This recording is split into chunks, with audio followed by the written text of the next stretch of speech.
I'm about to go knock. His dad come to the door with the ventilator tube on, butt ass naked, and closed. What's up, man? Top of the night, Chris. Top of the James. And I am from Willowboro too. So, what's up? My name's Everett. None of y'all are getting the drop, but I'm around. Everett, door to door. I do door to door as well too. So we're just here. All right, what's going on? Devin again, door to door leadership, you know what I'm saying? But yeah, today we're just gonna go a little bit into, obviously again, I'll just go into it again. We're doing door to door. The reason why we're doing this, a lot of people struggle with the in the middle part, right? In the beginning, everybody's good, everybody's hype. But the moment you go through that drop, a lot of people quit. A lot of people give up. Nobody really understands what to do in those moments. A lot of people give up. So this right here is just to give you some insight in your own little world to be able to help yourself and kind of dissect a lot of things. So Chris over here, he's been doing door to door for 4 months. Yeah, 4 months now. And Ever, you said About 6 months. So still in the beginning stage of everything, still learning how things go.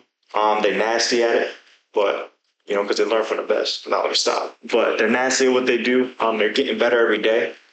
This is really just to kind of get some insight for some people that are still learning and see kind of like where they come from and what they do. But just to start it off, I think this is a good one to always ask.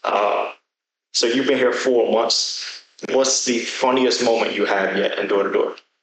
this shit was recent, honestly. I don't know if it's the fault, but Sean picked us up. We leaving, but at the door I had knocked before he picked up. Asian boy, and he was doing something with his dad. His dad was like on a breath tube or something. He was like, I'll come back later. I can't do this. I'm like, I just wanted to talk about your roof. He said, no, I want it, but just come back later. I said, all right. End of time. Sean asked for locations. Sean picked me up. We drive past the boy house, and I see the boy working on his car. Sean stopped by, like, just drop me around the corner. I'm gonna go, because he want his roof done. That boy working hard. He going after hours. Man, listen, go back. I go up there. He walk inside his crib.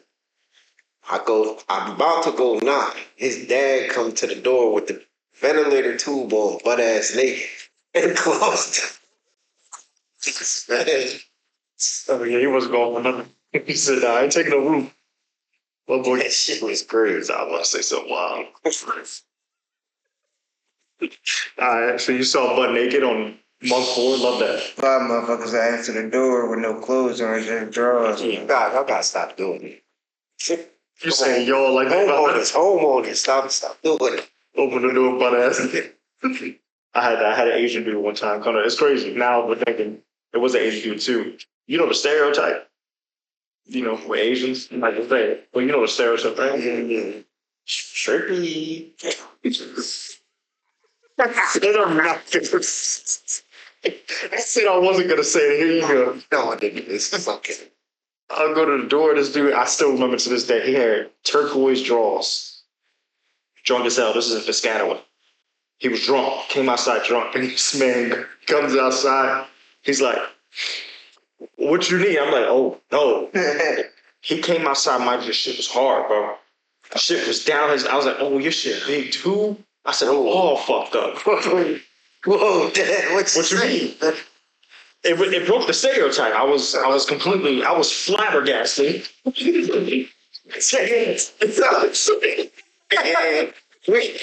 You talking about butt naked? What's the problem? Oh, shit. Nah. It's scary. He said, yeah. He destroyed the city. He annihilated that. He's embarrassed. I'm a black man. I look like a goddamn child. That's this motherfucker. Hey, what happened to you, Ed?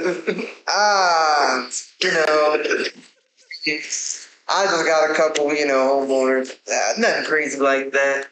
As far as funny, I really had to think about that. That's something I really have to think about. I'm not even gonna lie. Funny stuff? I don't know. I you know what it is? The norm that what you guys just described, people naked, that's so much of a norm to me, I guess, now. I don't even see it as being So when I see it, I just be like, Disappointed. I've seen a couple people. I don't think I've seen people butt naked, but they just definitely be coming there to the door with their drawers on.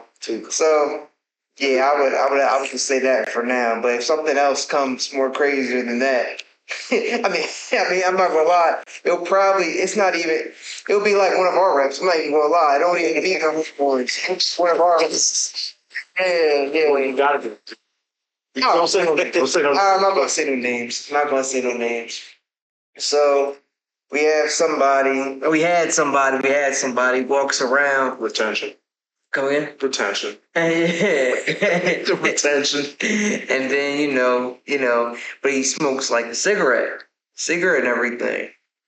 And really older gentlemen, older than myself, because they hire, we got to get a lot of people in, see what the best is. However, he gets up and he goes in front of the houses and he just stares. He stares. So he'll take his cigarette and be like,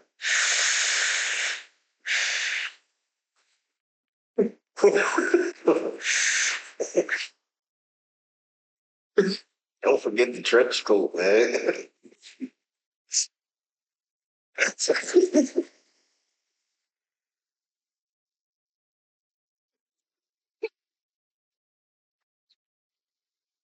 and Wait, you took like 12 puffs. what you think? Roof, window. I'm like, right, man. All right, just leave me alone. Hey, bro, it's over.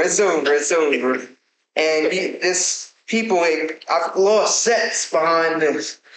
So I'm just saying, like, when we go through the door-to-door process, I know we got to get a lot of people in because it's a hard job. But man, these people got to qualify better, man. You can't just be hiring anybody. So it don't even be like the homeowners. It be these people, the people actually get hired and are coming to some doors. So That's funny. why? Yeah, I'd say that's probably the most funny. All right, we'll take that. Just give me like one or two good moments that you really had, like some moments that you really remember. That was just a good moment. A good moment. Good memory. I mean, I didn't even set this couple. I remember because we were sitting and talking for like an hour and 20 minutes. Speak up. A black couple. We was in Willenboro or something like that. And I was going through like a little bit of, like a lot. I was just breaking up with my jaw and I'm paying rent by myself. But this couple, like, they had been through so much. Like, they had gave me insight on a situation like that to, get through that. And not only, like, instead of it just looking at it through your lens, like your world, like, understand that other person too and stuff like that.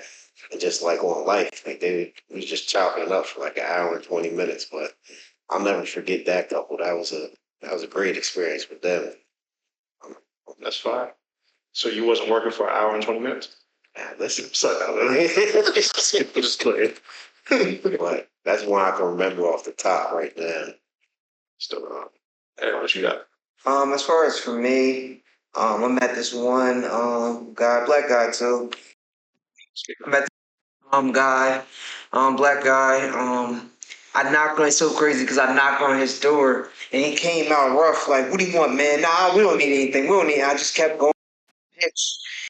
And he was like, nah, I don't want anything. I don't want anything, bro. I don't want anything. I had somebody look at these gutters, man, but they ain't doing right, but that's about it. I'm like, oh, okay, so I'll leave some info on the gutters.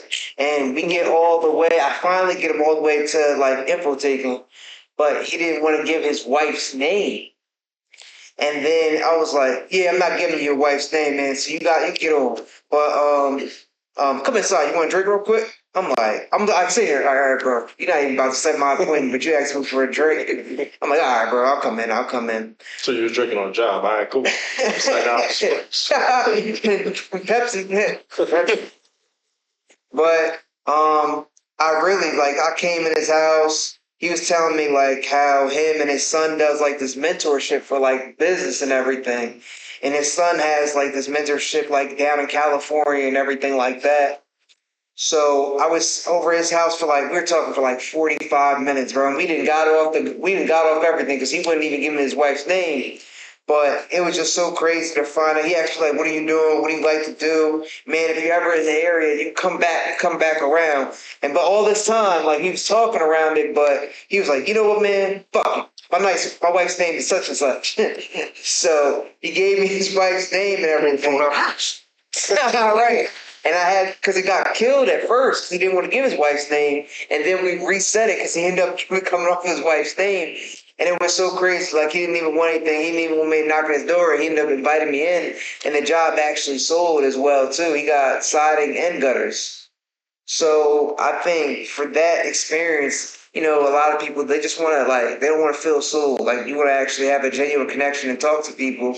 And then you can really build something. And it was mutual. So he needed gutters and everything. And he gave me some insight on life about mentorship and how I could develop. So I think that was just really impactful for me, and I take that to this day. So that's fine. That's really dope. So I think along with the good moments, right? We get the bad ones. We got the funny ones. We got the good ones. We got the bad ones. What's a bad moment that you had before that took your ass out? With this job, I knew door to door you're gonna be talking to a lot of people, stuff like that. But I'm a person. I'm gonna show you respect. So off top, just don't disrespect me. It won't be a problem.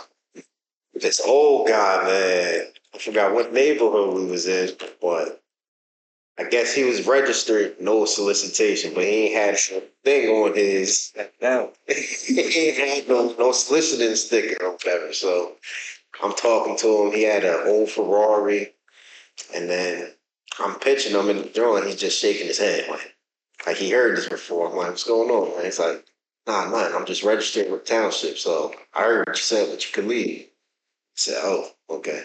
But then I went back into it. So is them windows? Is that going to be a project you down the road? Some windows, no listening to. He said, what, you ain't hear me, man? This is what he said. He said something, what, you ain't hear me, man? Then he went back into it I was trying to be, he just snapped out of nowhere. He's like, man, see, I was trying to be fucking nice. That's your problem. I was just trying to be fucking nice. Told you to leave. I'm like, bro, relax. Didn't your mom teach you how to talk to people? We was getting into it, but he was an older dude, so I wasn't going to put my hands on him, but it got close. That's probably the first. All right. Wait to restrictions. I mean... Oh, the middle finger one? Into though. That was it. Happened 2 weeks ago. Happened a couple weeks ago. Same thing, situation as Chris. This woman was on the no soliciting, or no knock. Don't make this a rap video when you snitch on yourself, all right? Don't say nothing crazy. That's deep. That's deep. Let's just say I had a bad situation. Someone took a picture of me, and it wasn't the best. So I'll keep it at that. It was unfortunate. Oh, yeah. It was very unfortunate. I'll just keep it at that. You have a couple moments as DR where you're going to have bad, but you just got to take the small wins. The good people you got to very cherish them. You got to cherish them a lot because you're going to have a lot of bad. Not going to you. That's funny you say it because it's I feel like you really don't have that many bad ones. It's just, it seems like it's so much because of how impactful the bads are, right? Our brains kind of get to a place where we want to avoid it so much, so we make sure we remember it, right? And it's harder to remember the good shit.